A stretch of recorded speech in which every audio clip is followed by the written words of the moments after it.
preguntas y los exámenes van a ser en torno a lo que estamos hablando.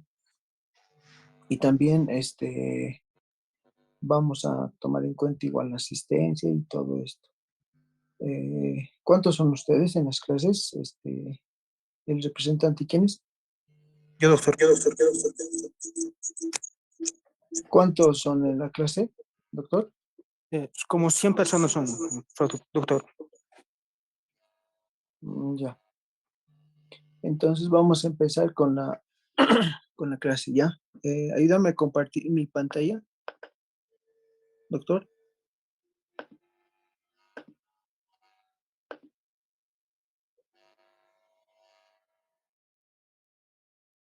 Ya le hice anfitrión, doctor.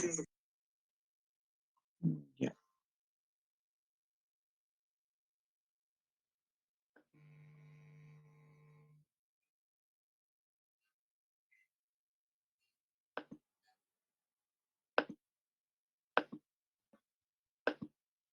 Ya están todos, doctor.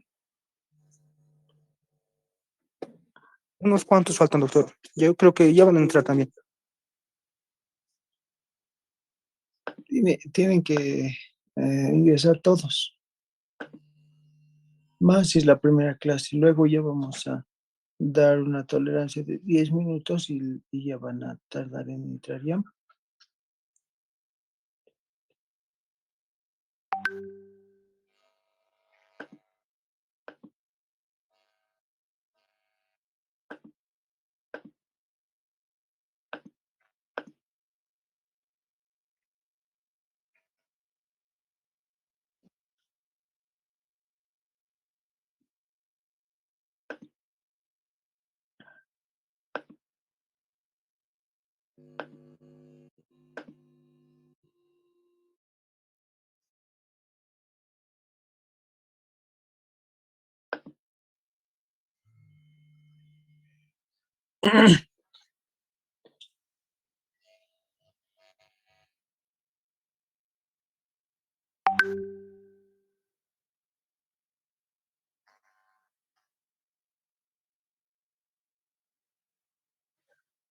Ya estoy compartiendo la pantalla, doctor. Sí, doctor. Sí, doctor.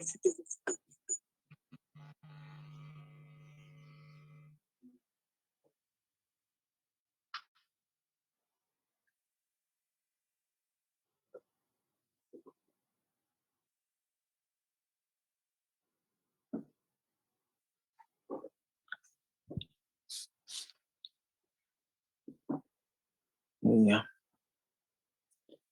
Bueno, entonces, bueno, vamos a empezar. ¿Se puede ver mis diapositivas, doctores? Sí, Sí, doctor. doctor. Sí, doctor. Bueno, con este caso clínico de esta paciente era un tumor cerebral, era un craneofaringioma, entonces se ha entrado por vía terional hasta llegar a regiones supraquiasmáticas. Ustedes recuerdan que las regiones supraquiasmáticas son particularmente extendidas por el quiasma óptico. Por consiguiente, este paciente tenía una hemianopsia biparietal, digo, bitemporal o externa ya, una hemianopsia externa. Y bueno, gracias a Dios se ha logrado sacar el tumor con éxito y lo que ven ustedes es el abordaje que se le ha realizado y como pueden ver el cerebro es misterioso, perfecto e increíble. Por eso algunas personas nos dedicamos a esto y gracias a Dios, bueno, estamos avanzando en este tema. El, eh, como todos ya están, doctor, Sí, doctor, unos cuantos faltan. No pueden ingresar, dicen. pero no puedes admitirles tú. Sí, eso estoy viendo, doctor, pero no me aparecen tampoco para admitir. Ya. ¿Cuántos faltan, doctor?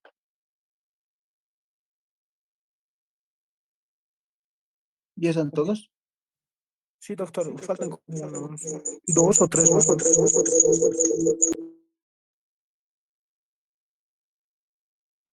Porque a mí me está saliendo para que los admita. Los admitió unos 4. Bueno, hasta 8:10 vamos a esperar ya. Todos ustedes estudiantes tienen que aprender la disciplina. La disciplina es tener limpieza y puntualidad.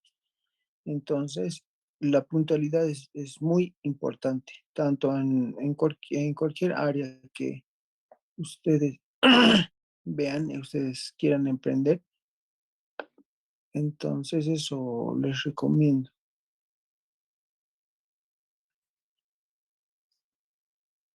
10:10. Empezaremos ya. Y los demás que vayan uniéndose, pues se juntan nomás. Ya.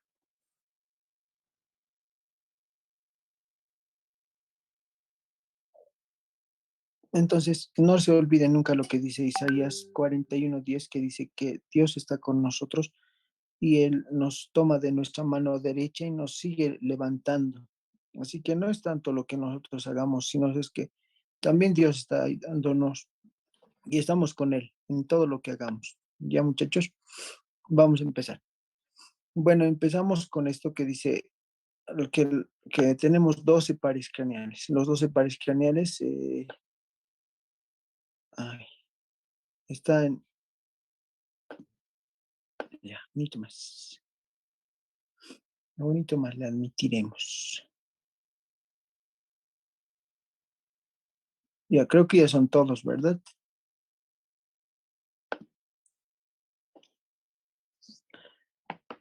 Hola. Creo que Doctor. ya son todos, ¿verdad? Sí, doctor. Ya, entonces vamos a empezar con los 12 pares craneales. Los 12 pares craneales, como dice aquí, son estructuras que conecta el encéfalo hacia las estructuras que pueden ser sensoriales, que pueden ser motrices o mixtas. ¿Ya? Tenemos fisiológicamente tres señales fisiológicamente, las cuales lo vamos a dividir en sensitivos, motores y mixtos. Aquí al lado está sensitivos mixtos, sensitivos, motores y mixtos, o sea, la combinación no es. Ya, entonces comencemos que los sensitivos, propiamente sensitivos, son el óptico, el olfatorio y el auditivo. Así recuerden, en 3 pares para recordarse rápidamente. Y los motores, como vemos aquí, van a ser el motor ocular, el tercer par craneal, el patético o el troclear, o el cuarto par craneal, el motor ocular externo o el sexto par, el espinal, que es el elevador de los hombros, y el hipogloso, que es el que le da movimiento a la lengua o mueve la lengua.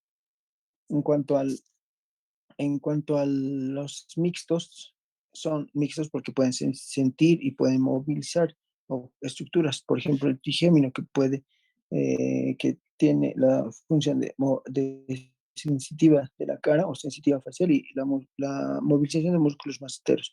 La facial, que lo que vamos a tener es que puede mover la cara, puede lagrimear, puede degustar y puede provocar salivación. Y el glosofaringio, que básicamente puede deglutir, el movimiento de deglución, también puede degustar, puede salivar y puede tragar, ¿verdad? Y el vago, que puede realizar diferentes funciones, por ejemplo, la degustación, puede tragar, podemos levantar el paladar, hablando de las funciones motrices. También tiene varias funciones parasimpáticas en las vísceras tóraco-abdominales. Ya. Entonces, en este gráfico cómo vamos a observar el primer parque craneal que está aquí. Le decimos olfatorio, ¿verdad? Olfatorio. Después tenemos el segundo parque craneal, el óptico. El tercer parque craneal que está aquí. El de medial a lateral siempre se cuenta. Entonces aquí vamos a poner el tercer parque craneal. El cuarto parque craneal que está al ladito. Y la denominación, por si acaso, siempre se hace en números romanos, no se hace en otros. en otras formas. El quinto par que está aquí, el sexto par otra vez de medial a lateral que está aquí, lo vemos, el séptimo par craneal y el séptimo par y el vestíbulo coclear que están aquí. No, perdón.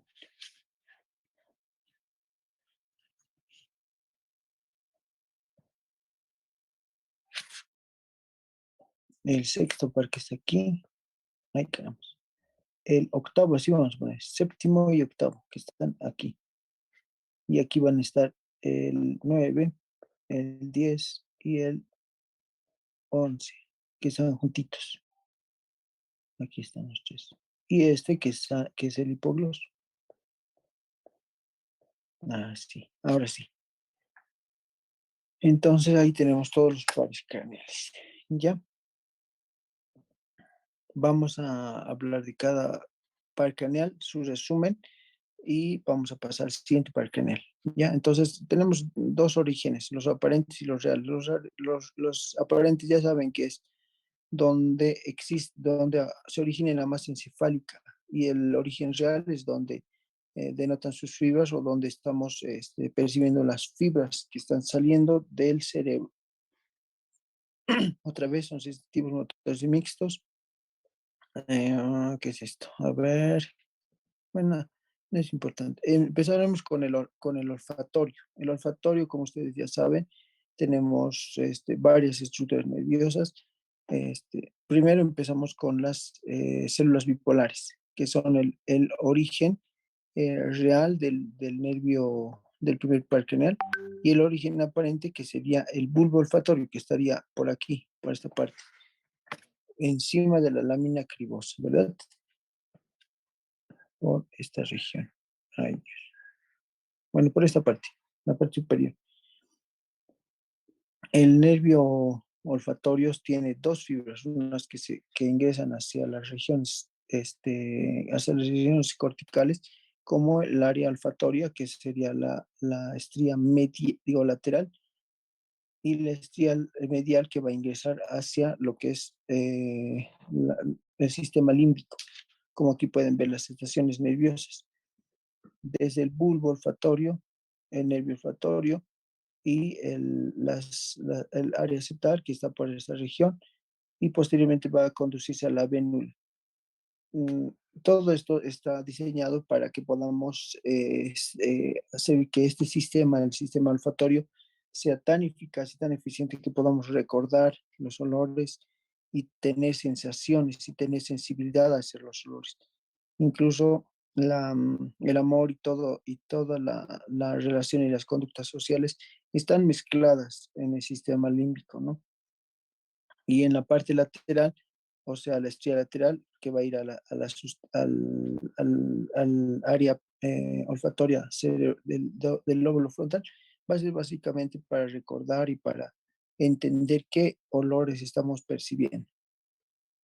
Entonces, lo que vamos a ver hoy es básicamente qué, qué elementos necesitamos para la revisión de la de revisión neurológica del olfato, ¿ya? Y para la revisión del olfato necesitamos, pues, granos de café, alcohol, olores lo más penetrantes que puedan existir. Y esos tenemos que llevarlos en nuestro estuche de neurología para que en las prácticas, no sé si vamos a tener prácticas, pero vamos a igual llevar todos nuestros implementos para poder revisar a pacientes, tanto a niños, tanto a adultos, etcétera. Ya los hallazgos que podemos encontrar en, en, bueno, en la revisión y en la exploración olfatoria son la anosmia, que básicamente es la ausencia o disminución del olfato, ¿no? Que no vamos a, o también puede ser hiposmia, que sería un poco menos que eso. Eso encontraríamos. Sí, ¿en dónde encontraríamos? Básicamente en traumas que impliquen la vía olfatoria, tanto la real como la aparente, ¿verdad? La parosmia, que es una confusión de olores. Básicamente, la confusión puede ser, básicamente puede ser psiquiátrica o puede ser alteración de estos. Por ejemplo, en el COVID se veía bastante de esto cuando los pacientes manifestaban otro tipo de olores, ¿ya? Y también, o también pues, en las sensaciones de malos olores, como la cacosmia, que sería un mal olor, pero el paciente lo toma como bueno. Y las alucinaciones, básicamente las alucinaciones las tenemos en las epilepsias, en las migrañas, donde estamos empezando, donde los pacientes empiezan a percibir olores y posterior a los olores ellos nos mencionan que esas personas están percibiendo olores y luego les viene el dolor, luego les viene la epilepsia. Entonces, viene como efectos de aura que llamamos, ¿ya? Entonces, el, el, par, el primer par craneal básicamente huele. Las dos fosas nasales tienen sus dos propios bulbos olfatorios, los cuales van a ser los centros, donde las células bulbares van a hacer, van a hacer eferencia y van a ir a dos partes, al cerebro y al sistema límbico. ¿Ya? ¿Dónde está el agujero de salida de estos? Que es importante igual en el cráneo. En el cráneo los agujeros de salida van a ser, como hemos visto anteriormente, la lámina cribosa, como está aquí en la parte superior. ¿Dónde está? Ahí, en la lámina cribosa, por eso está estas estructuras. Y eso es básicamente la mucosa. ¿Ya? Ese es el resumen. Ahora vámonos con el segundo par craneal. El segundo par craneal tiene su origen en las células ganglionares de la retina, cuando estas se unen desde los conos y bastones, como ya ustedes saben, y transmiten el estímulo por el nervio óptico hacia las cintillas ópticas. Básicamente, esto podríamos resumir en las 10 capas de la visión, que básicamente es piel, la capa de los conos y bastones, la capa la capa de las células ganglionares, perdón, la capa del plexiforme externa e interna, aquí está. La capa de las células bipolares, aquí está. Y la capa de las células ganglionares que ya hemos hablado está en esta parte. ¿Ya? Y posteriormente van a crear el nervio óptico y el nervio óptico va a pasar, perdón, va a pasar por lo que es el agujero óptico y vamos a, y va a salir de esta forma. En esta parte es importante recalcar que las exploraciones del nervio óptico son básicamente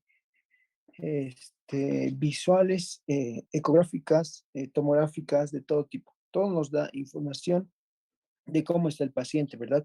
La semiología básicamente vamos a ver signos y síntomas. Entonces vamos a empezar con qué hace la visión. Lo que hace la visión básicamente es percibir los fotones que van a ser transmitidos a las células, a los conos y bastones. Los conos, por si acaso, van a tener la visión de colores y los bastones van a tener la visión blanco y negro, que nos van a ayudar a percibir.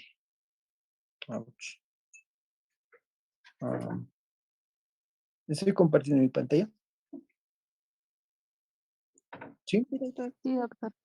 Ya, perfecto. Básicamente van a percibir la visión de colores y los bastones van a percibir la visión blanco y negro o en poca luz, ¿ya?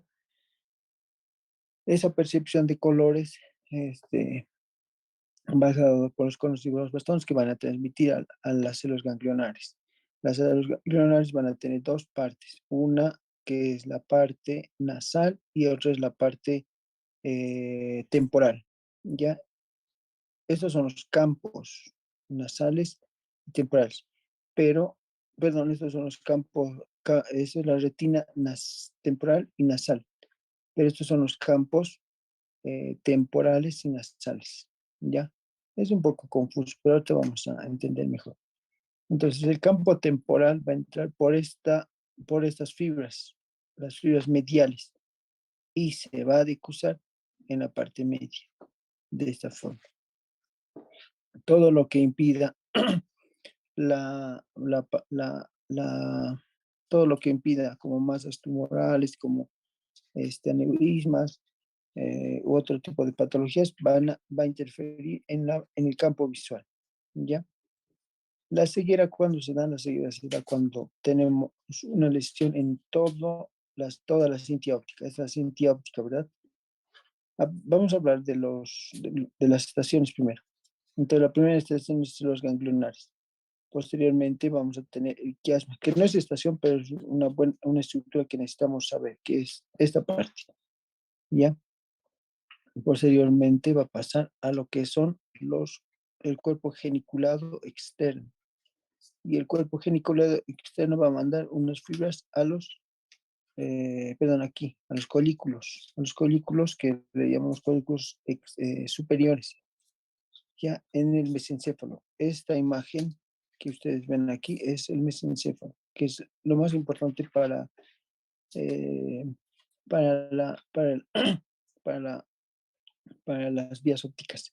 Entonces, el geniculado externo está por aquí y aquí están los colículos. Posteriormente va a pasar por las radiaciones de radio LED, por las radiaciones occipitales hacia la región occipital. ¿Ya? Un resumen de todo este embrollo. Lo que podemos resumir es que básicamente la cintilla óptica y los nervios van a estar relacionados con la visión. Esta es la visión, ¿ven? Aquí vamos a tener amaurosis, aquí vamos a tener hemianopsias, ¿no ve? Y aquí en el lóbulo occipital, cuadrantonopsias. Ese es el resumen. Pero ahora vamos a ir desglosando uno por uno. Entonces, el campo temporal está entrando por la parte media, como pueden ver en esta parte. ¿Ya? Posteriormente va a ir hacia el quiasma, y en el quiasma óptico se va a entrecruzar o decruzar, entrecruzar, aquí está, ¿ve? Posteriormente va a ir al cuerpo geniculado, y del cuerpo geniculado va a ir hacia el occipital. Entonces, la lesión en la cintilla, ¿qué va a causar? Ceguera. La lesión en el quiasma óptico, ¿qué va a causar? Hemianopsias heterónimas de diferentes campos, ¿no ve? Entonces, y cuando estemos en la parte posterior o igual podemos llamarlo eh, prenuclear cuando es antes del núcleo geniculado y postnuclear por cuando es posterior, ¿ya? Entonces, cuando es posterior, cuando es anterior, es todo lo que vamos a poder percibir nosotros. Cuando es posterior, ya no vamos a percibir. Entonces, aquí están las lesiones, como en el síndrome de Anton, cuando no entendemos o no podemos percibir la lesión. Pero en la parte anterior está se llaman pregeniculares, cuando vamos a poder percibir la lesión. De hecho, si hacemos una campimetría básica, que es ponernos de frente del paciente, haciéndole tapar un ojo al paciente y nosotros mostrándole nuestro dedo primero de medial a lateral, vamos a poder ver en cómo, si es que ellos pueden ver nuestros dedos o no. Aquí está mi mano. Entonces, el movimiento de los dedos adelante y hacia atrás, eso es lo que define la campimetría, ¿verdad? Y así vamos a poder percibir si la campimetría es correcta. De hecho, la campimetría, como ustedes han visto ya en sus libros, es un estudio que también hacemos, una exploración que también hacemos para valorar esto. Entonces, en una lesión quiasmática, ¿qué vamos a tener?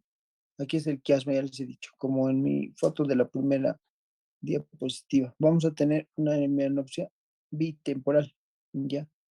¿Cuándo sería una hemia, Aquí está la región temporal, aquí está la región nasal, pues, bitemporal, este lado y este lado. Y eso es lo que, eso es algo en frecuencia que siempre se ve, ¿ya? Tal vez ustedes como están empezando la medicina no pueden ver las frecuencias, pero nosotros cuando ya vemos muchos casos ya vemos las frecuencias. Las frecuencias se llaman los pacientes, es referido a los pacientes que más se ven, ¿ya?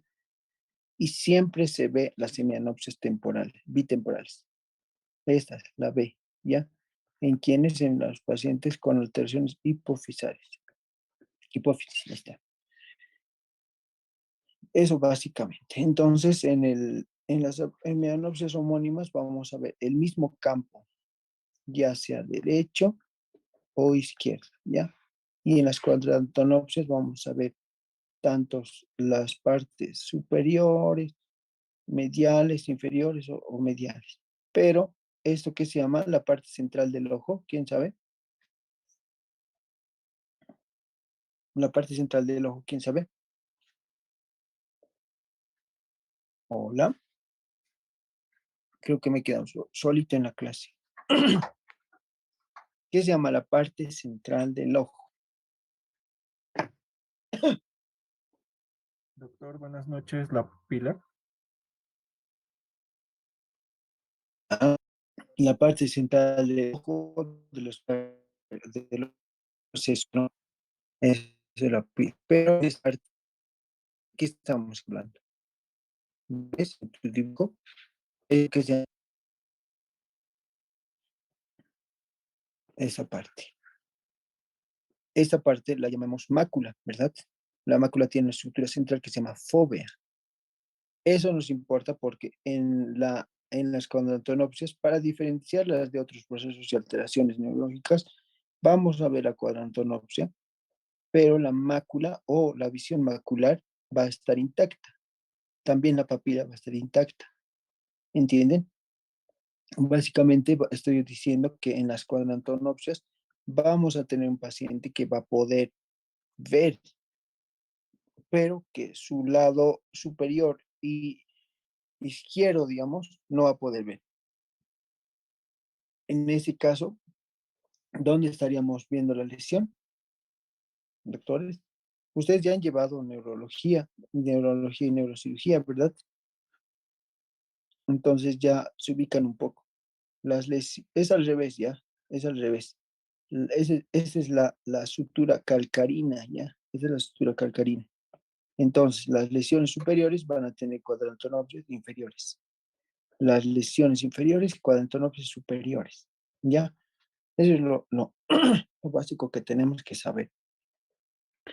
Y la visión macular, como ya les estaba hablando, la visión macular está conservada. Y la fóvea, que es un lugar, o la parte ciega del ojo, esa igual va a estar igual, va a estar respetada. En cuanto a la visión, ustedes saben que primero tenemos que mostrar nuestra cartilla de Snellen, ¿verdad?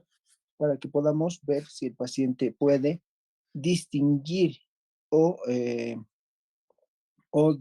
discriminar lo que van a ser los gráficos o los números para examinar esa carta. Igual tienen que tener, por si acaso. Ahora vamos a hablar con el representante, con los jefes de grupo para ver si pueden hacer prácticas igual, porque, bueno, yo estoy en el hospital militar en las tardes y en la mañana estoy en el hospital del niño. También tengo, bueno, otros lugares, ¿no? Otros centros para, para que podamos ver pacientes, pero, o sea, pacientes en masa, ¿ya?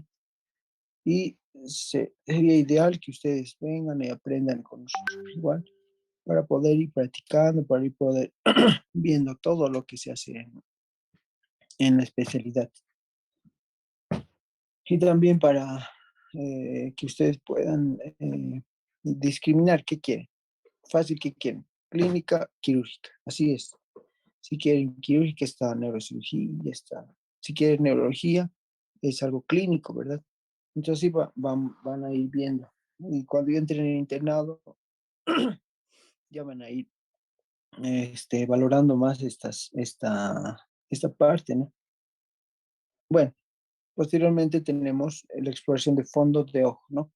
La exploración de fondo de ojo básicamente se hace con oftalmoscopio. Se le hace a un paciente que está de frente en el lado contrario de nuestro ojo. Ejemplo, el paciente está con el ojo derecho viéndonos.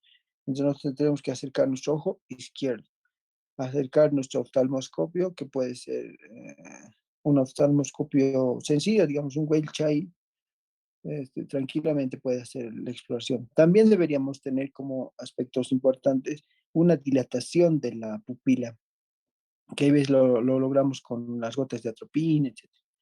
Pero si no tenemos, igual podríamos ver. ¿Qué tenemos que ver en el fondo de ojo? Tenemos que ver algunos aspectos, ¿no? Básicamente, básicamente el fondo de ojo es anaranjado. Entonces eso tenemos que evidenciar en el fondo de ojo, que sea anaranjado. Después tenemos que evidenciar que hay una excavación fisiológica o una fobia, la que les estaba diciendo, que es el centro del ojo. Después tenemos que ver que haya pulsos venosos y también tenemos que evidenciar si se puede distinguir la presencia de arterias y venas y que tienen que ser del mismo grosor, ¿ya? No pueden estar de otra forma. Ahora, ¿cuándo vemos algo alterado? ¿Qué se ve generalmente cuando hay alteración?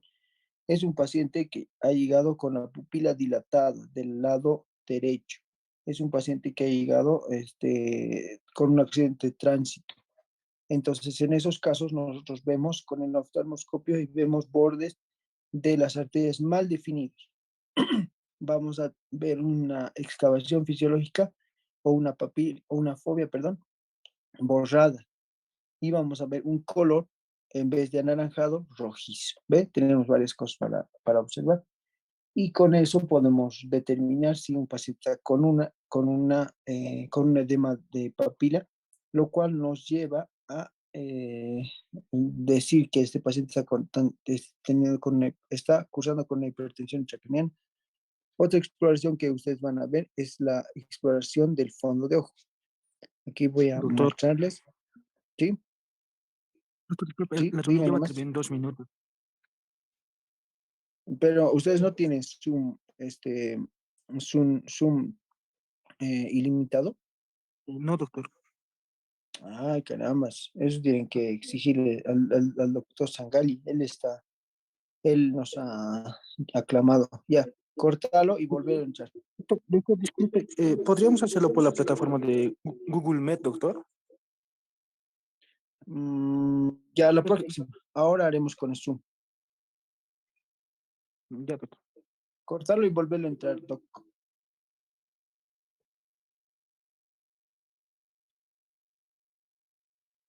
5 minutos desde César.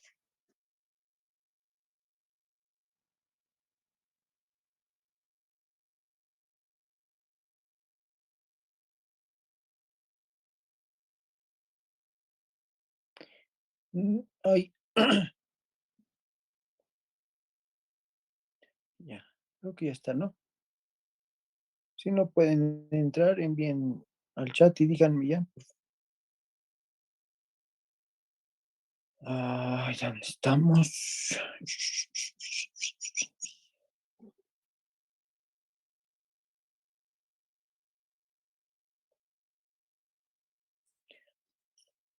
Ya, entonces vamos a resumir que en cuanto al ojo vamos a dividirlo. Hola, estamos ahí toditos. Sí, doctor. Ya, las expresiones básicas entonces vamos a decir que son la campimetría, la agudeza visual y el fondo de ojo, ¿ya? Para fines teóricos, eso igual. También pueden hacer la exploración de distinción de colores. O sea, podemos complicarnos aquí de todo lado, pero vamos a ir por lo básico y en la práctica vamos a ir reforzando estos conceptos, ¿ya? Entonces tenemos el tercer par craneal, el oculomotor común o el motor ocular común, ¿no ve? Básicamente, el origen está situado, como ustedes pueden ver en esta imagen. En esta, ahí. Bueno, vamos a ver en esta imagen todo el mesencéfalo. Esto es la protuberancia, esto es el bulbo, por eso tiene su barriguita. El puente tiene su barriguita, ¿ya? El mesencéfalo, la forma de corazón en el cerebro. Vamos a ver básicamente estas estructuras nerviosas. Y vamos a ver aquí los núcleos oculomotores que van a estar alrededor y al frente de lo que va a ser el acueducto silvio, ¿verdad? Posteriormente esas fibras van a entrar van a salir del cráneo y por la parte media en el surco mesencefaloprotuberencial y van a ir a lo que va a ser el agujero esfenoidal superior o agujero esfenoidal propiamente dicho, ¿verdad? O la hendidura esfenoidal, que los que son más acuciosos con la anatomía. ¿Qué vamos a tener con esto? Ya vamos a tener básicamente los movimientos del ojo. En esto, en esto vamos a tener básicamente, esto es el ojo, ¿no ve? Esto es el ojo. Bueno, también tenemos el movimiento el troclear va a ser este movimiento. Ya, así vamos a ponerlo. El troclear, o también llamado el cuarto par craneal, que va a ser este movimiento, ¿no ve? Los rectos internos y externos van a ir a esta parte. Recto interno y externo o sexto par craneal. Y el ¿qué va a hacer entonces el tercer par craneal? Va a elevar el recto anterior o el recto superior, ¿no ve? También va a tener un troclear inferior que va a hacer este movimiento. Este es el recto, este es el troclear y este es no, perdón, este es el recto inferior, el recto superior y este es el recto superior y este va a ser el troclear inferior. Troclear inferior, ¿ven? Los trocleares, los rectos y los eh, rectos lateral y medial. Así se mueve el ojo realmente, no es tanto como nuestros dibujos antiguos. Entonces, aquí también va a estar un músculo, que es el músculo elevador del párpado, que se inserta en la parte superior en el techo superior de la órbita, ¿verdad? Las funciones, ¿cuáles van a ser? Las funciones básicamente van a ser las que hemos hablado. Y vamos ya, el movimiento de la pupila, ¿cómo se da? Esta es la pupila, como nos decía el otro doctor, ¿no ve? El centro del ojo pues, es la pupila, ya. Entonces la pupila va a tener dos tipos de movimientos, ¿no ve? Los movimientos simpáticos, que van a ser la midriasis, ¿verdad? Y los movimientos parasimpáticos. No, estamos mal. El parasimpático va a ser la midriasis y el simpático va a ser la miosis, ¿verdad? Por ejemplo, en intoxicaciones por órganos fosforados, vamos a tener una pupila bien pequeñita, ¿verdad? Entonces vamos a decir que el simpático está activado. ¿Qué tenemos que darle? Aquí estamos, el simpático.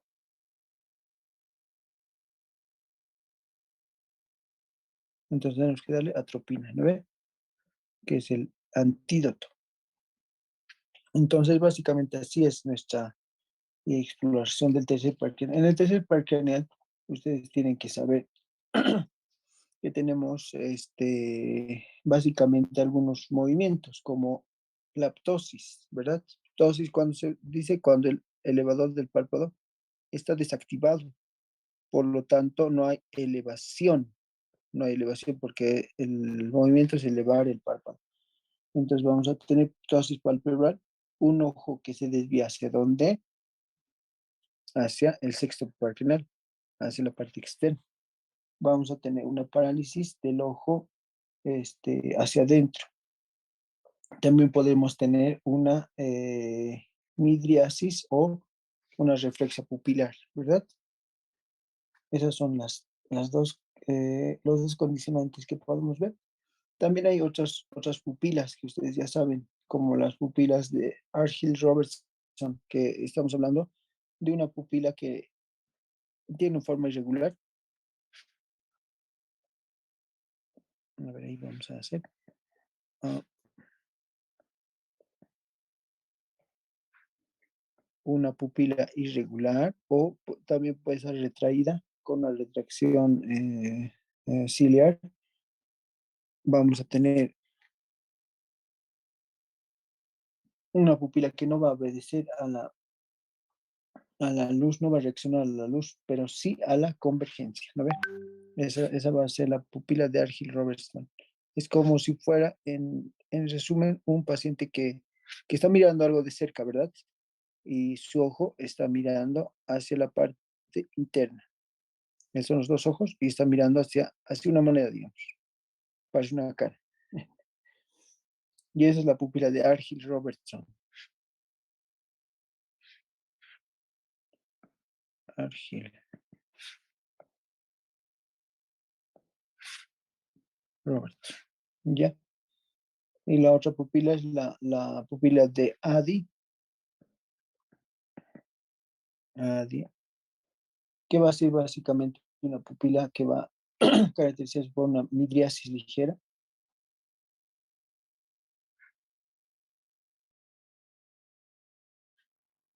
O sea, va a ser una pupila de esta forma.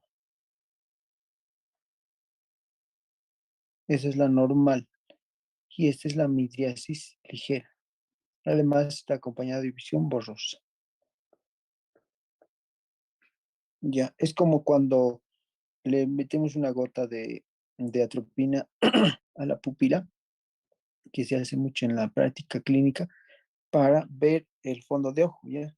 Entonces, como está entrando tanta luz por la pupila alterada, la pupila está teniendo mucha luz. Entonces, cuando ustedes ubican, cuando se despiertan y abren las cortinas, etcétera, entra mucha luz, ¿verdad? Empiezan a ver borroso. Así es la pupila de Adi, ¿ya? Y el síndrome de Bernard Horner, que ustedes ya saben, que básicamente es la ptosis palpebral leve y la pupila miótica.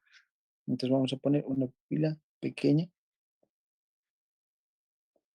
miótica, y vamos a poner la ptosis palpebral, un párpado caído.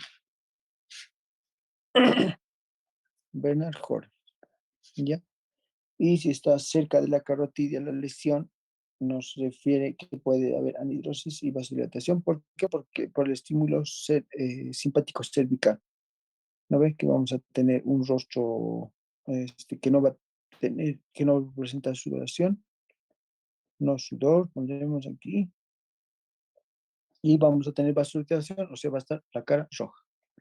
Eso es básicamente la pupila de Bernard Horner. ¿De acuerdo? Seguiremos. Ya hemos visto los movimientos, ya hemos visto esto igual. El patético. Bueno, como ya hemos visto en los movimientos oculares, vamos a tener este movimiento. Ese es el 4, ¿verdad? Ese es el único movimiento. El origen real, como ustedes están viendo, es situado en el pedículo cerebral, por debajo del núcleo somatomotor del nervio ocular común. Y el origen aparente va a ser al lado del tercer par genial. Doctor, En lo que le... ¿Sí? no, disculpe, ¿podría aceptar a algunos compañeros que están en sala de espera? Por favor. Ya. Ahora, ¿cómo se llama esto? A ver aquí. Oh, por Dios.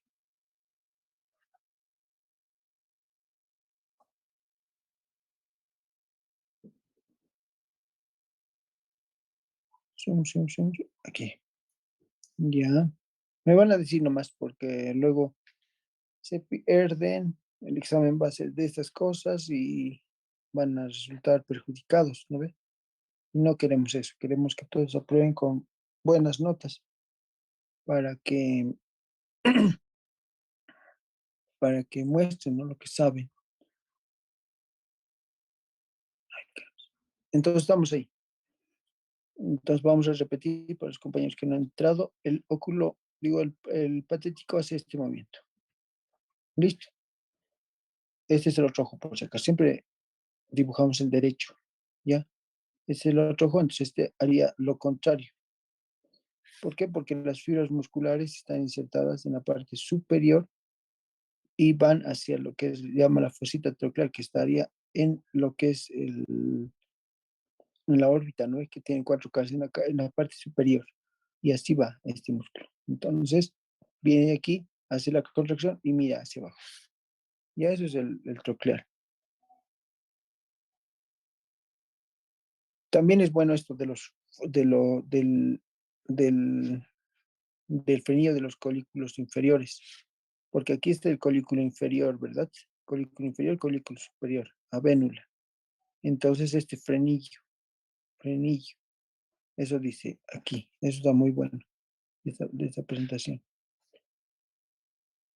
Seguiremos, ya sabemos el movimiento, así que, ya.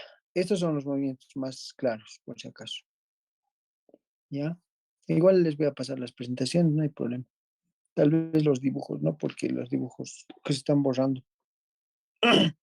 Entonces vamos a hablar ahora del par craneal 5.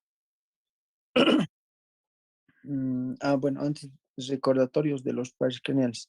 El segundo par craneal hemos dicho que la función es ver y el agujero de salida es el agujero óptico, el canal óptico, ¿ya? Donde pasa también la arteria oftálmica. Son muy importantes cuando hay lesiones, traumas o tumores, aneurismas, sangrados incluso, porque todo es como el doctor House, la clínica, ya vemos y ya vamos sumando nomás. Le vemos al paciente en su primer ingreso y sumamos todos los puntos, hasta decirle, usted tiene una parálisis facial, digamos, tiene que tomar esto. Ah, doctor, ni siquiera me ha revisado. Es porque sabemos los pares craneales, le van a decir ustedes. Ya, entonces, el tercer par craneal. Hemos dicho que los movimientos del tercer par craneal van a ser básicamente la contracción, los efectos simpáticos como la miosis o la midiasis en efectos parasimpáticos. También vamos a ver los movimientos o sea, a todo lado, menos a la parte externa. A la parte externa es el ocular, el motor ocular externo, ¿no ve? ¿Por dónde entran en el cráneo? Por la hendidura esfenoidal. Toditos entran por un agujero común, por la hendidura esfenoidal, que está por aquí.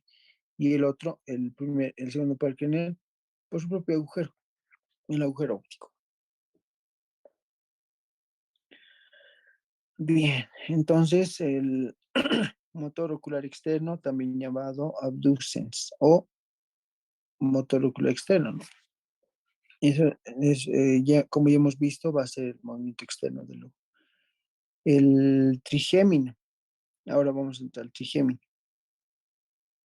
En cuanto al trigémino, es un par craneal muy, muy amplio, muy interesante, que tienen que saberlo muy bien, más que todo por las patologías que representa.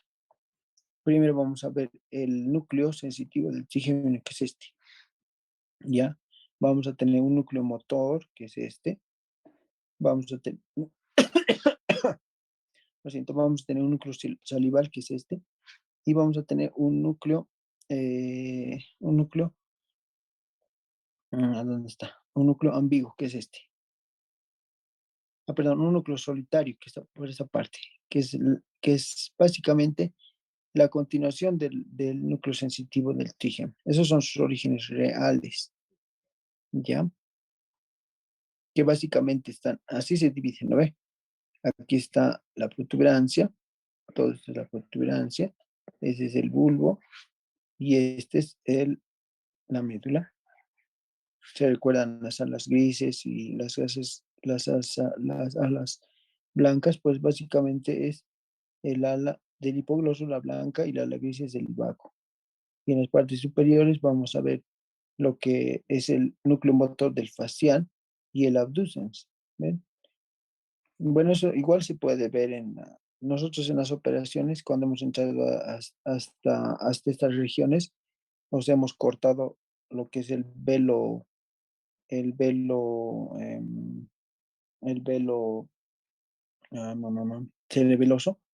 Hemos sacado o puesto a un lado el velo cerebeloso, hemos visto todas esas áreas. Básicamente se ve como dos por dos de un hueco, pero igual se puede ir discriminando esas áreas. Este, bueno, todas las áreas motrices, que básicamente las más sensibles son de las mediales a las laterales. Ya. Y el origen aparente, ¿dónde va a estar? Básicamente va a estar en lo que es el puente. O sea, de aquí va a salir, ¿verdad? De aquí va a salir nuestro nervio trigémino. En las áreas sensitivas va a ser el núcleo sensitivo del vago, por si acaso. Aquí está puesto el ganglio de gases, pero el ganglio de gases en sí no puede percibir las sensaciones, sino los núcleos sensitivos, no más. Y ya, a ver qué más. En el mesencéfalo también tenemos el núcleo motor. Y obviamente todas estas van a ir por el haz,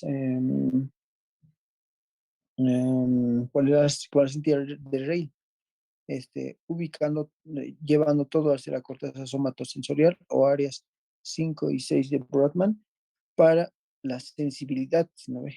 Tal vez debería haber una parte donde se hable solo de cerebro, porque igual es importante y creo que no está en ninguna parte. Tal vez en traumatismo craneoencefálico podemos hablar de esto. Pero vamos a ver. Vamos entonces, núcleo motor, como hemos visto, núcleo mesencefálico, sensitivo principal y solitario o tracto espinal. Este es el trigémino, ese es su origen aparente, que es en la parte anterior de la protuberancia. Y que va a tener bueno, luego de eso va a tener un ganglio de gases, ¿verdad? Que está en la cara anterior, superior del peñasco. Y va a tener tres nervios. Uno es el oftálmico, uno el maxilar y el otro el mandibular. El oftálmico va a ingresar por lo que es la hendidura esfenoidal y va a subir por el agujero supraorbitario y va a inervar la parte anterior. Y el otro ramillete medial va a ir hacia la parte supratronclear y va a ir a inervar la parte de la frente. El maxilar en esta parte igual va a llegar por el agujero orbitario inferior y va a dar algunos incluso ramos dentarios superiores y va a inervar todo lo que es la región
tenemos tres nervios: olfatorio, maxilar, mandibular, ¿no ve? Básicamente, en esa parte estamos viendo lo que es la sensibilidad. Podemos ver también el vértex, este es el vértex por si acaso. Él cae una línea imaginaria de esto y ver las partes, las, bueno, la parte anterior, que es esto. Toda la parte anterior está llevada por el trigémino. Cualquier lesión o cualquier molestia que el paciente tenga a ese nivel puede ser nervio oftálmico, maxilar o mandibular, ¿ya? Y a esto nosotros lo llamamos B1, B2 y B3. Para, para definir, para definir la forma de inervación. Por ejemplo, en las neuralgias del trigémino, donde tenemos o dolor B3, o dolor B2, o B1, entonces nosotros vamos a saber dónde está más o menos ubicada la lesión. Puede ser incluso en el trayecto. Entonces, en las operaciones nos importa saber dónde están las cosas y la anatomía, que es bien importante, ¿ya? Entonces, ¿cómo hacemos la exploración? La exploración básicamente vemos la sensibilidad de la cara, como hemos hablado, la fuerza y la motricidad o la motilidad de los músculos masticatorios. Básicamente le hacemos abrir y cerrar la boca al paciente o morder objetos como el bajalengua, etc. Y algunos reflejos que podemos ver, uno de los más que engloban muchas áreas y engloban muchos nervios y muchos pares canales, es el reflejo corneal, en el cual es básicamente poner un algodoncillo o un cotonoide en la región, en la córnea. Y el paciente, ¿cuál es el reflejo? Cerrar, ese es el reflejo. Si no cierra, hay algo malo, demasiado malo, diría yo. Entonces vamos a mandarlo a UTI si es que su Glasgow está a menos de 8 e intubado. Ya, vamos a seguir. A ver, aquí que tenemos. Bueno, ese es el ganglio de Gasser, ya recuerdan por sus estudios anatómicos, y los tres nervios que vemos ahí. También hay un nervio que básicamente es el nervio maxilar, que tiene una ramita, ¿no ve? Que va a inervar la lengua, juntamente con otro nervio, que es el nervio facial. Juntos van a inervar los dos tercios anteriores de la lengua. O sea, va a tener sensibilidad gustatoria también el trigémino. ¿Por dónde van a ser sus agujeros de salida? Básicamente, aquí hemos dicho la hendidura esfenoidal y aquí el agujero supraorbitario. En el maxilar va a entrar por el agujero infraorbitario y va a ingresar por el agujero, digo, por la surco infraorbitario, y aquí va a entrar por el agujero infraorbitario. Aquí también en el esfenoides hay un agujero que está más atrás, que es el agujero redondo, ¿no ve? Y en la parte inferior vamos a ver el agujero oval, o también podemos llamarle agujero redondo menor y redondo mayor, pero mejor redondo y oval, que es más, eh, nos engloba más las estructuras, ¿de acuerdo? En cuanto a las funciones, ya hemos hablado. Ver, ¿qué más? Ya. Entonces, básicamente, otra vez, el trigémino. Las funciones del trigémino son la masticatoria, es decir, los músculos masticatorios. ¿Cuáles son? Son el músculo massetero, los dos músculos masseteros, el músculo temporal y los músculos pterigoides, tanto el externo y el interno. ¿Ya? ¿Por dónde van a salir sus agujeros de salida? El nervio oftálmico va a salir por el agujero esfenoidal y va a ir al agujero supraorbitario. El otro es el maxilar o mandibular o maxilar superior, también le llamamos antes, que va a ir cursando por lo que el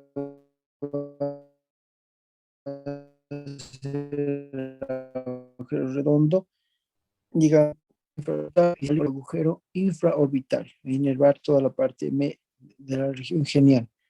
Y el nervio mandibular que va bajar por el agujero oval y se va a dividir en dos, un ramo mentoniano y un ramo para la parte anterior de los 2 tercios anteriores de la lengua. Y por si acaso esto va a conducir, por si acaso, estímulos del facial, que ahorita vamos a hablar, no se confundan.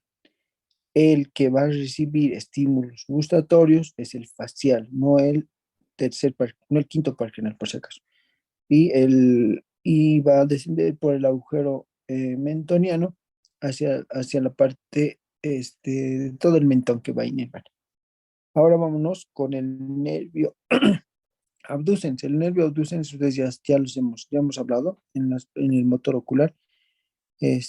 Básicamente, esto es lo más importante para mí, el agujero ciego, este es el agujero ciego, por si acaso, de donde va a estar emergiendo. Hay otra particularidad de la anatomía cuando hemos visto el cuarto ventrículo, hemos visto el colículo del facial, porque aquí estaba el séptimo par y el abducens, que es bien importante, su núcleo está al lado. Entonces va a ser esto, va a ser un bucle para salir posteriormente por este lugar, ¿no ve? Eso es lo más importante del abducens. Todo este trayecto nos va a dar lesión o nos va a dar fijación hacia este parque. Entonces este es el sexto parquenel. ¿Qué hace el sexto parquenel? Inerva el músculo recto externo y abduce el ojo. Abduce significa un movimiento de lateralización, ¿verdad? ¿Por dónde ingresa? Por la hendidura esfenoidal hacia el ojo. Listo. Ahora vamos a ver su recorrido es bien importante. Básicamente es básicamente turca o dorso de la turca y va a ir debajo del tercer parquenal. Así es, ese es su recorrido. No nos hagamos lío de nada. El sexto parquenal, entonces eso va a ser. Y entonces el facial es un parquenal muy largo, muy aparatoso, ¿ya? Sus pliegues, o su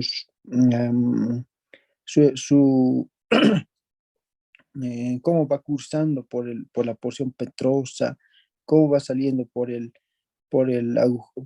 la hendidura protuberencial vulvar, es más interesante.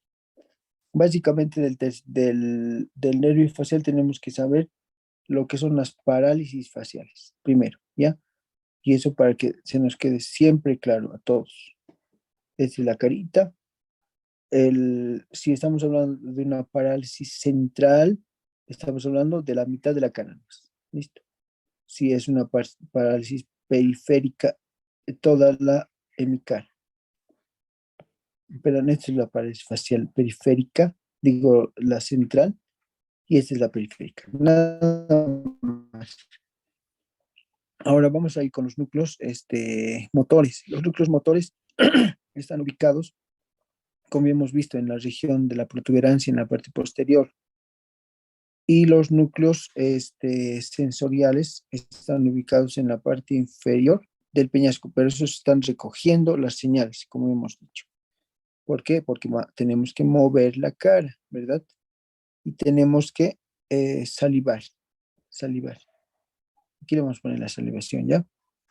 Entonces, el origen aparente es el surco bulbo protuberencial o protuberencial vulvar, bueno, como gusten. Al final, lo importante es que sepan esto. Se oye mejor bulbo protuberencial, por si acaso, o supraolivar. Eso es bien importante. En las resonancias se ven estas cosas, así que hay que discriminar lo mejor posible. ¿Sí? Doctor, la reunión va a acabar en 1 minuto y medio. Ya entonces volveremos a ingresar.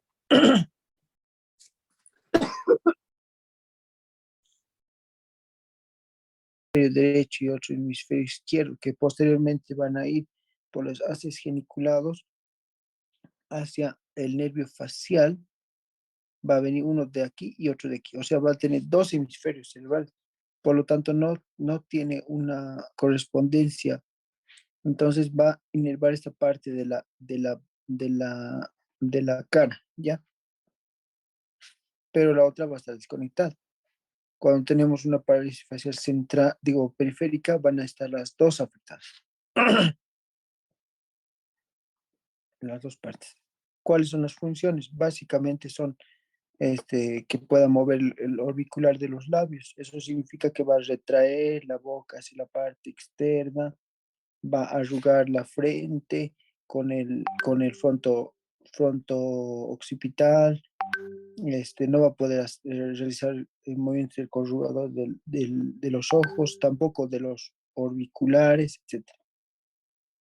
Y las funciones de la sonrisa, como por el risorio y el cigomático mayor, tampoco se van a poder inervar muy bien. Prácticamente esto es central y cuando es todito es periférica. Eso tiene que quedarnos bien claro como rezo. Ahora, en cuanto a las funciones, am, en cuanto a las funciones, vamos a ver en un gráfico porque no puedo explicar muy claramente eso. Aquí está nuestro querido cerebro. Quitamos los músculos. Eso es. La cara. Ahora vamos a pasar igual los otros pares canales. Tenemos el cráneo. Iremos al origen aparente del facial, que es el surco bulbo protuberencial, ¿no ve? Entonces aquí está. Esto es, a ver, es el facial. Entonces vamos a cortarlo así.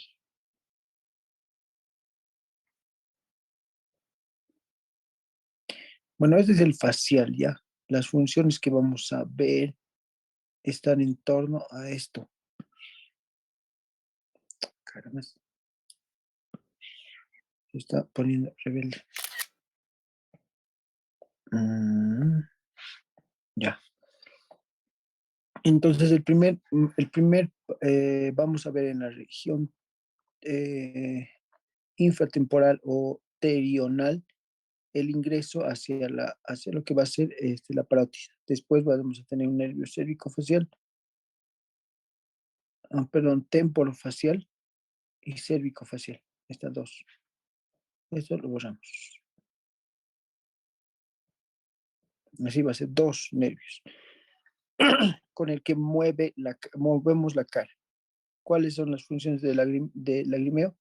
Cuando ingresa por la región esfenoidal inferior y va a inervar juntamente con el trigémino. Esto vamos a tener la función de lacrimear. Cuando va a estar por el CAE, vamos a tener, y juntado con el trigémino, vamos a tener la función de el gusto, los dos tercios anteriores del gusto, con los cuatro sabores básicos, ¿ya? Y vamos a tener otras funciones, como la salival, que va a estar dado tanto en la parótida y en la glándula submandibular. En esta parte, por si acaso, va a haber algunos pliegues en lo que va a ser la porción petrosa, ¿ya? O sea, va a tener su trayecto en la porción petrosa, donde va a dar un nervio para el estapedio, que va a ser que va a evitar los sonidos de hiperacusia, ¿ya? Entonces ahora podemos ver nosotros al paciente y decir cuáles son sus síntomas, porque la parálisis facial son todos estos trayectos que estamos viendo. Un trayecto en el origen aparente, ¿no ve? En el origen aparente va a haber el síndrome que va a estar causado por la hiperacusia, que va a estar causando por la falta de salivación, o también podemos llamarle este, mm, eh, ausencia de salivación igual, y alteración de la mímica facial, y alteración del gusto, ¿no ve? Si tenemos ahora vamos a ver, si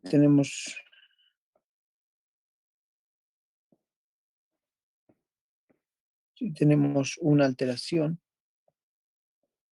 a nivel de la región, por si acaso sale por el agujero estilo mastoideo, ¿no ve? Entonces el agujero estilo mastoideo si está cortado posterior a entonces no va a haber alteración de hiperacusia, ¿verdad? Porque esto ya está inervando aquí, entonces no va a haber.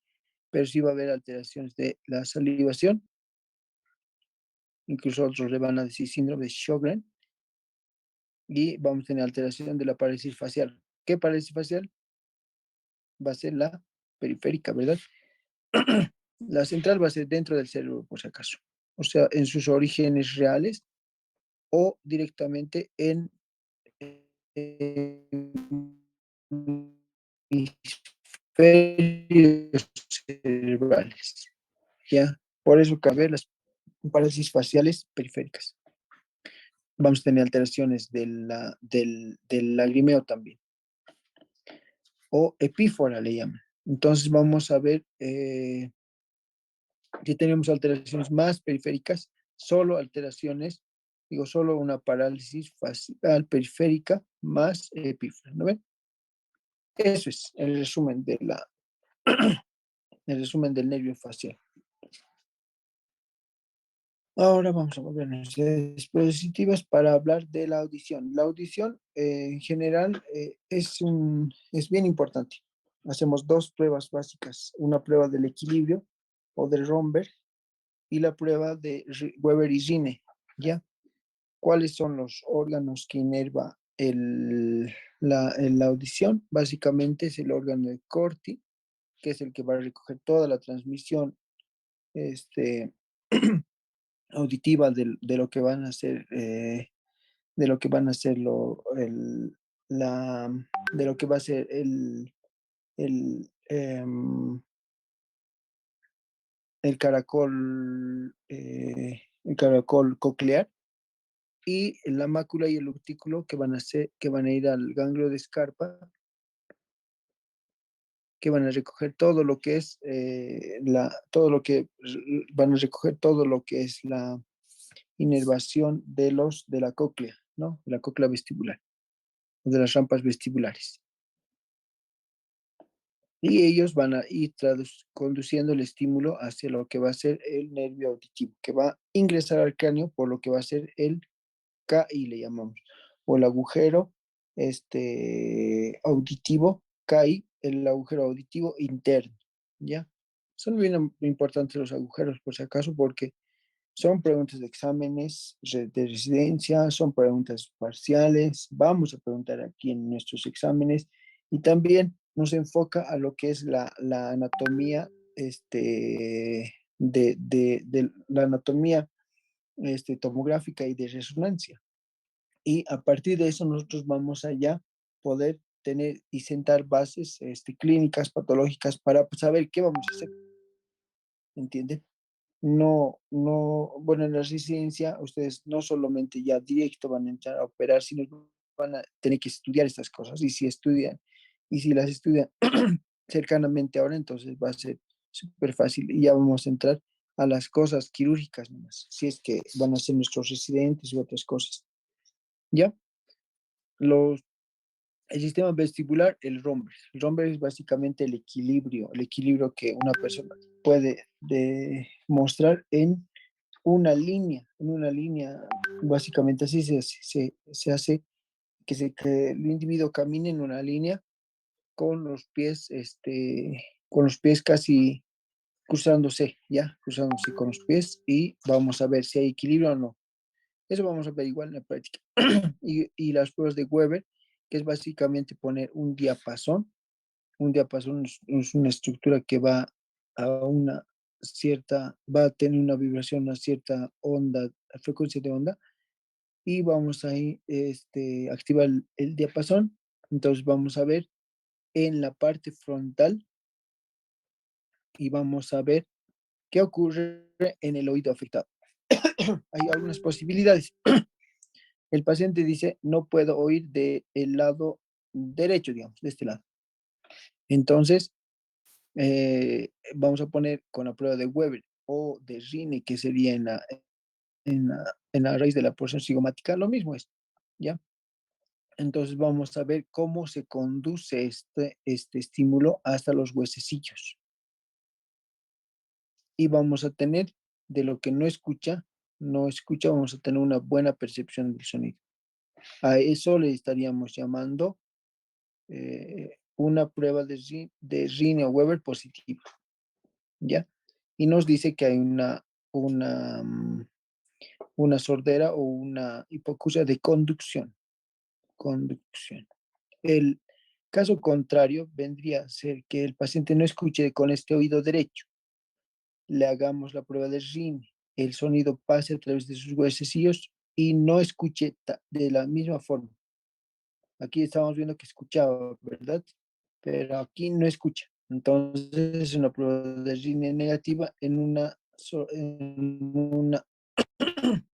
hipoacusia sensorial o sensitiva. Eso es. Básicamente, lo que, lo que estamos hablando es las pruebas de equilibrio con la prueba de Weber y las pruebas de audición con RIN, ¿ya? Entonces, vamos a ir aquí. Vamos a repasar entonces ahora cómo son los pares craneales. Los pares craneales hemos dicho. El, el par craneal, el primer par craneal era el vestibular, ¿no ve? Digo, el olfatorio. ¿A qué área de Brodmann va? Al área 26. ¿Ya? Y los nervios ópticos que están aquí van a ir al área 17, que es de la visión, y de la acomodación y los recuerdos, 18 y 19. El tercer par craneal básicamente va desde el mesencéfalo, de los núcleos mesencefálicos, hacia los motores oculares. También el cuarto par y el sexto par craneal que está aquí, igual. El quinto par craneal, ¿a dónde va a ir? A las áreas 5 y 6 de Brodmann, áreas somatosensoriales. Los núcleos faciales van a ser inervados por lo que es la corteza motora, básicamente, pasando por lo que son los haces geniculados hacia el séptimo par craneal. Eso, eso bueno, es aferentes, ¿verdad? Y el octavo par craneal, ¿hacia dónde va a ir? ¿Hacia qué área de Brodmann?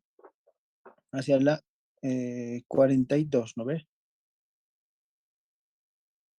Y bueno, esto, hasta ahí sería. El vago y el glosofaringio van a hablar con el doctor Rodríguez, básicamente de oclusión. El accesorio es básicamente elevación de los hombros y movimientos giratorios de la cabeza. Y el hipogloso es movimientos de la lengua, que también tiene que hacerse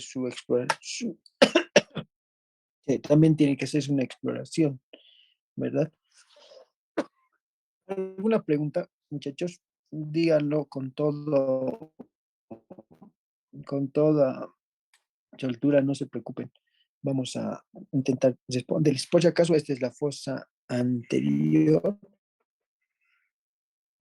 esta es la fosa media, que es fosa temporal, y esta es la fosa posterior. Todo esto es fosa posterior.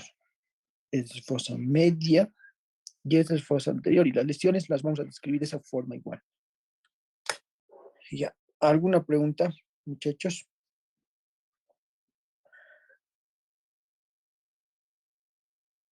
Bueno, digan nomás. De hecho, voy a anotar las participaciones con preguntas para que ustedes ya no se sientan tan hostigados en los exámenes y ya tengan como puntos extra, que ya tengan anticipadamente.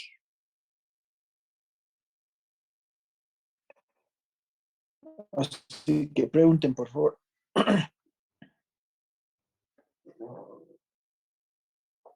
Doctor, disculpe, en las parálisis sobre ¿Cuál es tu parálisis. nombre? Helen, doctor, Helen Amaro. Helen Amaru. Sí, doctor. Ya, un punto por participar. Pregúntame más. Doctor, sobre las parálisis central y periférico, ¿cuáles son exactamente las parálisis que van a tener? Ah, ya. Bueno, en la central vamos a tener alteración de movimiento solo en el cuadrante inferior. Solo en el cuadrante inferior, es decir, todo lo que va a ser los músculos orbiculares, todo lo que van a ser la comisura labial de ese mismo lado, ¿ya? O ipsilateral si quieren. Y en las parálisis centrales vamos a tener todo alterado, más que todo los ojos, porque los músculos orbiculares o los que cierran el ojo van a estar alterados. Si queremos decir central, solo tenemos que ver la boca, si queremos que los ojos, que van a estar alterados o no van a funcionar como una función extra de la parálisis facial central, digo, periférica o de Bell, eso me faltaba bien que me has preguntado, doctora. No cierra el párpado, no cierra los orbiculares, ni el párpado, ¿verdad? Porque no puede mover. Entonces el paciente empieza a mover su ojo hacia la parte supero externa, así, así, como que mirar hacia arriba, intentando cubrir con el párpado, que cierra parcialmente, su ojo, e intentando oscurecer su pupila. Eso es la parálisis o el signo de Bell, le llaman. Bell era un doctor. De hecho, de él han hecho las películas como el Doctor House, como Sherlock Holmes, etc. ¿Alguna otra pregunta? Doctor, buenas Gracias, doctor. noches. Doctor, Sí. una pregunta. Doctor, La doctora primero. Está bien. es, sí, tenía una pregunta, doctor, ¿Cuál sobre es tu nombre? Patricia Cala Condori. Patricia Calaconori. Sí, Doctor representante, estate anotando esos nombres ya, por favor, para que podamos subirles un punto extra. Por Ya, favor. Ya, ahora sí, seguí nomás, doctorita. doctor, tenía una duda. En nuestros medios conocemos la enfermedad dicen, le ha dado aire, pero eso ¿De sería una qué? lesión sobre el nervio facial, ¿verdad, doctor?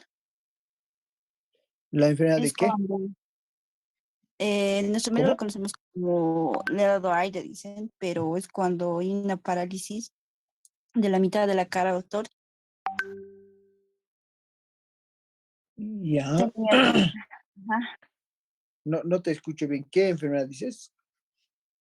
Eh, en nuestro medio le conocemos, bueno, le conocen, ¿no? Con decir le ha dado aire y cuando es una parálisis de la mitad de la cara Ya. y tenía una lesión sobre el nervio facial, doctor.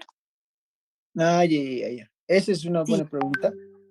Todas las parálisis que van a ver prácticamente, a menos que sea un trauma, un tumor o cosas bien grandes ya, van a ver las parálisis de Bell. Las parálisis de Bell o las parálisis faciales periféricas.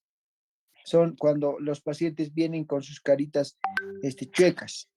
¿Cuál es el exacto. tratamiento? Y eso me recuerdo del doctor Soto. Tres básicamente puntos siempre tienen que tomar. Uno, tienen que darle vitamina B, complejos B o gangliosidos y esfingomilina, como el núcleo CMP. Segundo, tienen que darle corticoides, ya sea prednisona en vía oral o ya sea cronocorticoid vía intramuscular o dexametasona inyectables por lo menos cada día por 4 días, de 4 miligramos, digamos, o 8, que sería la dosis ideal, 8 miligramos cada día intramuscular, ¿ya? Y el último, que es el pilar también de las parálisis faciales, que es básicamente darles fisioterapia. Fisioterapia, corticoides y complejo vitamínico B como ya saben ustedes, la esfingomierina y los herbócidos van a coadyuvar con el tratamiento igual, como si fuera el complejo B. ¿Por qué? Porque están ayudando al axón. Básicamente la fisiopatología de las parálisis faciales periféricas es una infección viral. Las infecciones virales pueden darse por lo que llamamos básicamente como la enfermedad del beso, la enfermedad del beso o del herpes virus que ingresa hasta el nervio facial y con el frío, con el calor, este nervio se va a isquemiar, se está muriendo, ¿entienden? Entonces, para recuperar algo de eso, les damos lo que les estoy diciendo, corticoides, complejo B y fisioterapia. ¿Quieren algo más? Pueden darle vasodilatadores como el nimodipino o pueden darle antivirales como el aciclovir a 400 miligramos cada 8 horas. Con eso tendríamos coadyuvantes incluso de la parálisis facial. Entonces, con eso iríamos, incluso al tratamiento ya nos podemos ir. Las demás alteraciones de los pares craneales generalmente son poco tratables, les diré, porque un nervio, ya saben que ustedes que viven más o menos unos 5 minutos a unos 20 minutos, un nervio estoy diciendo, no estoy diciendo una neurona que vive más o menos 3 a 5 minutos. Entonces, básicamente nuestros pacientes vienen pues después de mucho tiempo y es difícil recuperar. Por eso todas las cosas en neurocirugía o en neurología se hacen rápido, porque el tiempo es cerebro, ¿entienden? Lo más rápido que se pueda, porque mientras más tiempo pasa, más cerebro, más axón, más nervios periféricos o más pares craneales perdemos.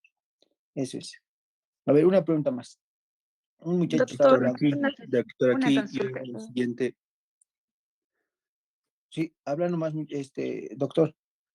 Quería que nos explique algo sobre lo que estaba leyendo sobre el síndrome de Duane, que era sobre algo sobre el sexto par craneal, si no me equivoco, doctor. Y aparte del ¿El síndrome de qué? reflejo coclear, Duane, se escribe Duane, si no me equivoco, pero no sé si estoy pronunciando bien. Y si algún otro reflejo que podríamos analizar en cuanto a la El sexo paracranial. Sí, sí, doctor. Mm, ay, ay, ay, es interesante esto.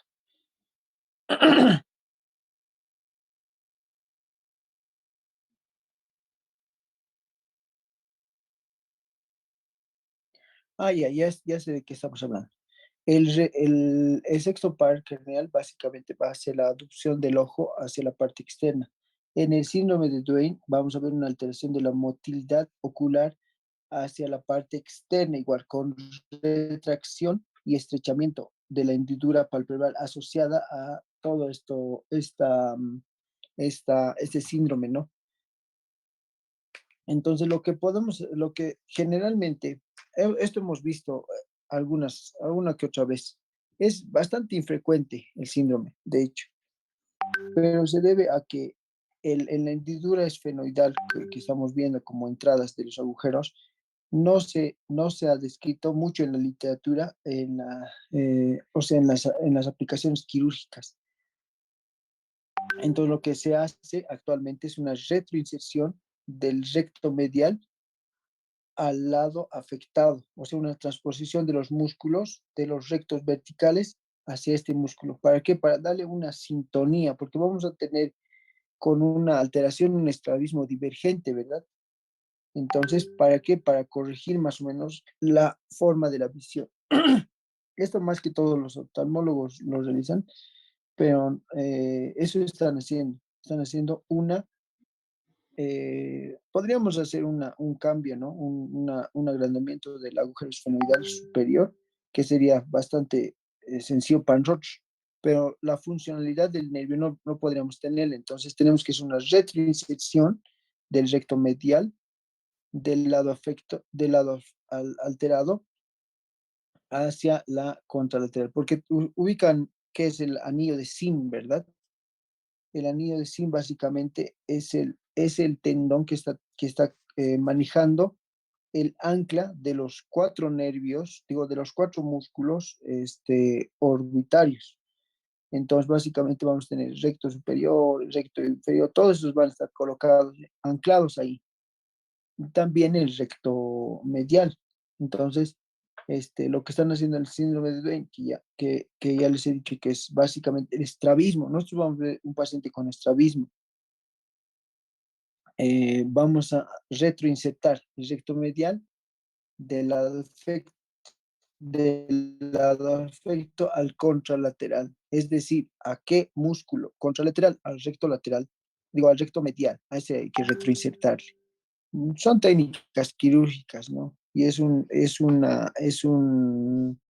síndrome poco conocido, pero es muy, muy buena tu pregunta, doctor. Entonces, Gracias. doctor, doctor